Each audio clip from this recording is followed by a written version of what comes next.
जय हिंद मेरे प्यारे दोस्तों, हमारे इस चैनल एक्सटी में आपका स्वागत है। देखिए, union public service commission UPSC के द्वारा 20 दिसंबर 2023 को यहाँ पर नोटिफिकेशन अपडेट किया गया 2024 में एनडीए और नेवी की बेस के अंतर्गत पर जो एग्जाम होना 400 पोस्टों के लिए।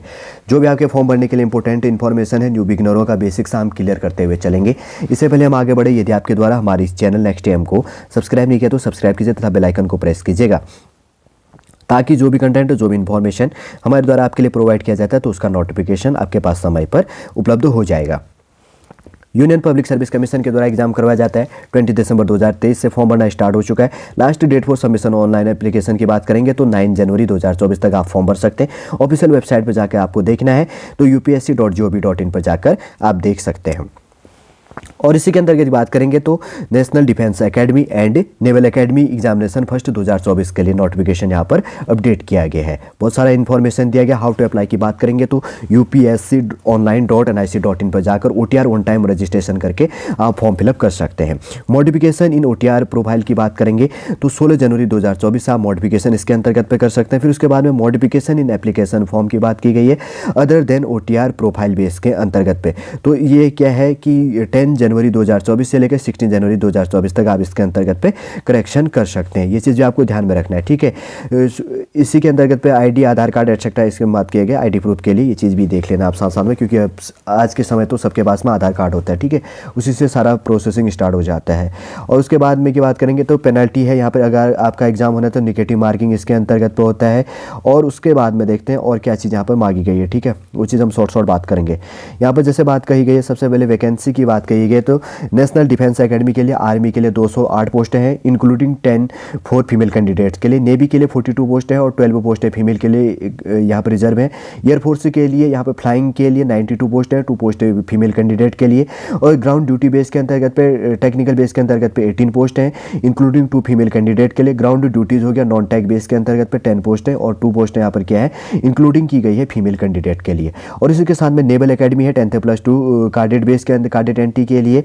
और 30 पोस्ट है जिसके अंतर्गत में 9 पोस्ट है फीमेल के लिए रिजर्व में। टोटल कितनी होगी 400 पोस्ट है यहाँ पर है, ठीक है। अब देखिए इंपॉर्टेंट क्वालिफिकेशन अगर कहीं नीचे दिया होगा, मैं वैसे तो बता देता हूँ आपके लिए यहाँ पर।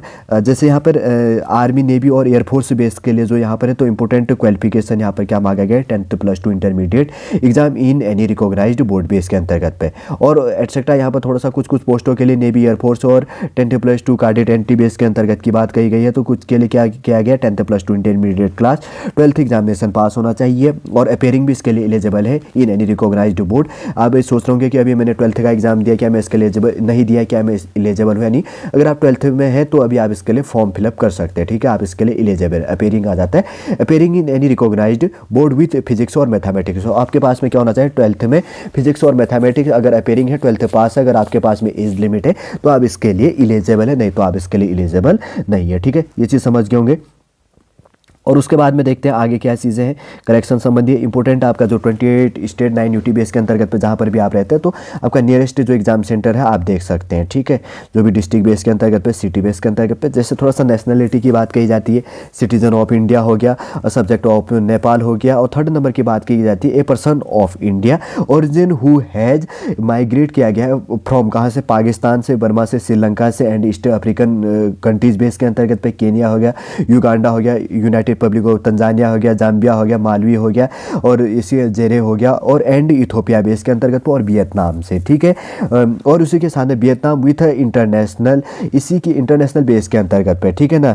परमानेंटली सेटल्ड इन इंडिया, अगर परमानेंटली रूप से सेटल हो चुके हैं तो वो इसके लिए एलिजिबल है, नहीं तो अदर बेस के अंतर्गत पर, अदर अगर बात करें तो अदर कंट्री के एलिजिबल नहीं है। एज लिमिट की बात कही गई है और इसके अंतर्गत जैसे यहाँ पर लिखाया गया है कि only unmarried male and female candidates were not earlier than 2 जुलाई 2005 से लेकर and not later than 1 July 2008 in eligible. आपका डेट ऑफ बर्थ 2 जुलाई 2005 से लेकर 1 जुलाई 2008 के बीच में होना चाहिए, तब आप इसके लिए एलिजिबल है, नहीं तो आप इसके लिए एलिजिबल नहीं है। नोट थोड़ा सा पढ़ लीजिएगा, बहुत सारा नोट दिया होगा इसके अंतर्गत पे कन्फ्यूजन करने के लिए, ताकि उसके बाद की बात करेंगे। इंपॉर्टेंट जो क्वालिफिकेशन है तो देखिए यहाँ पर जैसे दिया गया ना कि क्वालिफिकेशन, जैसे कि मैंने पहले भी डिस्कस किया गया है, एजुकेशन क्वालिफिकेशन की बात करेंगे फॉर आर्मी विंग बेस के अंतर्गत ऑफ नेशनल डिफेंस एकेडमी के लिए 12th class pass of the 10th+2 pattern of school education और equivalent examination conduct by the state education board और यूनिवर्सिटी के बेस के अंतर्गत पे। जैसे सेकंड में यहाँ पर कहा गया for air force and naval wing base के अंतर्गत पे और नेशनल डिफेंस एकेडमी एंड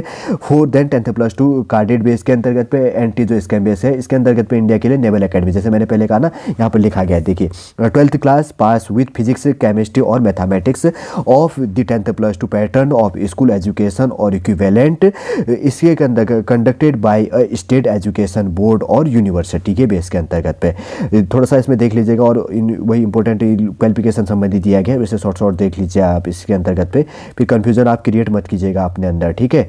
इस चीज़ भी आपको सावधानीपूर्वक फॉर्म भरते समय देखना है, क्योंकि अगर आप ये चीज़ अगर नहीं देखते तो आपका कहीं पर मिस्टेक हो जाता है, फिर आप कहेंगे कि क्या मैं इसके लिए एलिजिबल हूँ नहीं है। आपको कमेंट करने की आवश्यकता नहीं पड़नी चाहिए। मेरा टारगेट वही रहता है कि आपको कमेंट करने की आवश्यकता न पड़े, पूछने की आवश्यकता न पड़े फॉर्म भरने के लिए क्या चीज़ कहाँ पर क्लियर मांगा गया।